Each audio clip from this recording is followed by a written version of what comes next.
Јас сум тука нападнат од лице вработено од фирмата и од обезбедувањето што беше сега пред малку. Затоа што отидов позади куќата да направам контрола, да видам дали ми ја подкупуваат или не. И таму ме нападнаа со шипка и бев ударен и тегнет и така. Супер. Еве, последен пат што сум ја нападнат.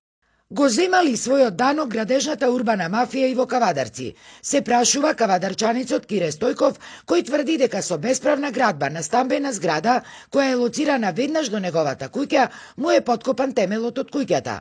Целосно му се одземала светлината, а имало и евидентни оштетувања на куќата. Освен ова, Стојко вели дека зградата во изградба не била ниту во дупот, заради што овој случај веќе цела година го решава ни судските инстанции. Дека е проблемот многу голем, затоа што се работе зграда која што нема правосилно решение за градба од општина Кавадарци, а се сака да изградат до мојата куќа лепенка, кој што јас не им давам согласност.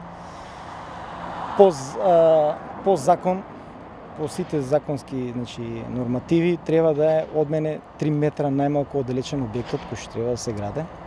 Јас добив закани од општина Кавадарци градоначалник дека мојот објект ќе биде срушен доколку не подпишам некоја согласност за лепенка.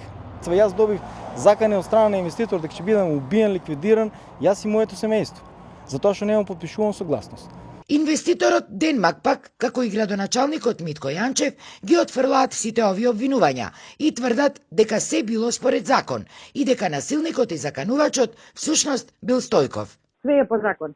Општината го продава земјиштето на Данмак во 2019. И во договорот му условува, каде што вика, Данмак како иден собственик на земјиштето има рок 9 месеци да почне со градба. Јас имам договор со услов. Ако не, договорот ми е ништовен и невалиден, ќе ми пропаднат парите, инвестицијата. Во рок од тие 9 месеци сум поднела барање за одобрение за градба, сум поднела проект, сум платила комуналии и си терам сега на лице место законски. Таму работата се чиста како сос.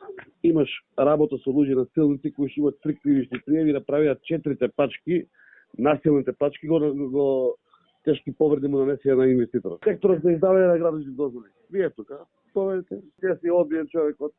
Има времена мерка за забрана и на крајот ќе добие и притвор тој, пошто прави насилство. Но и покрај се ова, Стојко вели дека нема намера да се откаже од потрагата по правдата, за која е убеден дека била на негова страна, иако се сомнева дека за целата оваа работа стоеле градоначалникот и општината. Инаку на таблата пред зградата која се гради, освен името на инвеститорот и квадратурата на становите, нема никакви други информации за проектот. Ниту кој е изведувачот, ниту рокот за изградба, а ниту вредноста на проектот. Кавадарчани шпекулираат дека градежните работи ги изведувале работници странски државјани и дека ова не бил единствениот проект чија изградба била сомнителна.